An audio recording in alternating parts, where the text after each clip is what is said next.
поселке Южное Малгобекского района сотрудники Россельхознадзора проинспектировали черешневый сад. Он был разбит год назад. Хозяин предусмотрел все.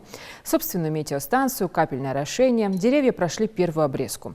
В ходе рейда взяли пробу саженцев на лабораторные исследования для проверки на наличие вредителей и различных заболеваний. Дана Плиева с подробностями.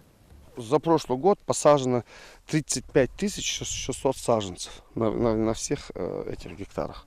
Черешневый сад раскинулся на 42 гектарах земли. Ему всего год. Сорт черешня крупноплодная выбран не случайно, делится директор Ахмед Галаев. Климатические условия подходящие, да и приживается на нашей земле хорошо. Вот только для богатого урожая этого недостаточно. Важно, чтобы и деревья были здоровыми. С целью проверить саженцы на наличие различных вредителей и заболеваний на место выехали сотрудники регионального управления Россельхознадзора. В течение 3 лет мы вот этот сад будем проверять на присутствие карантинных объектов, это вредители и болезни.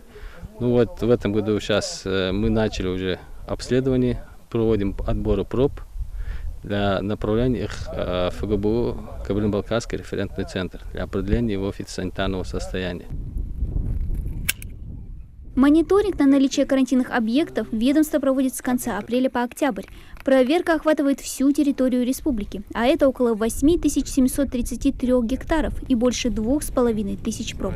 Это и сад гигант Ингушетия, это тепличное хозяйство ГУП Сунджа, и это вот этот сад. Ну, это те, которые я перечислил, это с импортным посадочным материалом проверяем.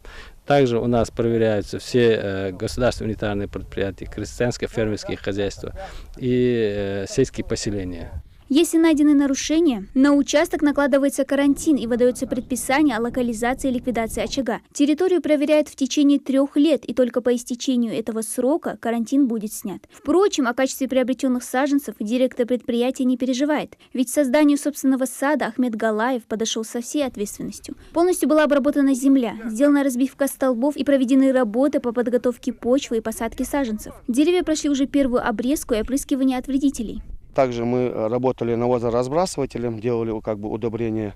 Сейчас у нас должны пройти работы по окучиванию этих рядов полностью до ряда.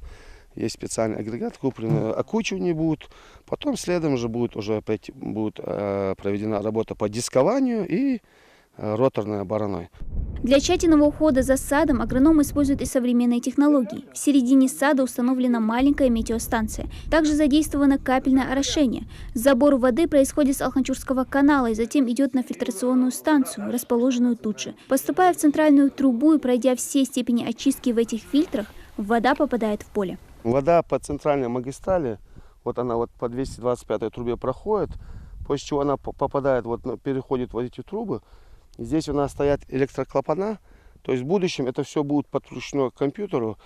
И при поливе, то есть чтобы не было излишки воды, компьютерная программа полностью будет контролировать полив. То есть нужное количество литров воды, чтобы попало на каждый саженец, через капельное орошение вода будет попадать на саженцы и, соответственно, будет происходить орошение. Результаты проверки этих саженцев станут известны уже в течение недели. Ну а первые ягоды директор предприятия ждет уже в следующем году. Полученный урожай собираются реализовать на местном рынке. В дальнейших планах возможны поставки и в соседние регионы. Дана Плиева, Магомед Шаухалов, Новости 24.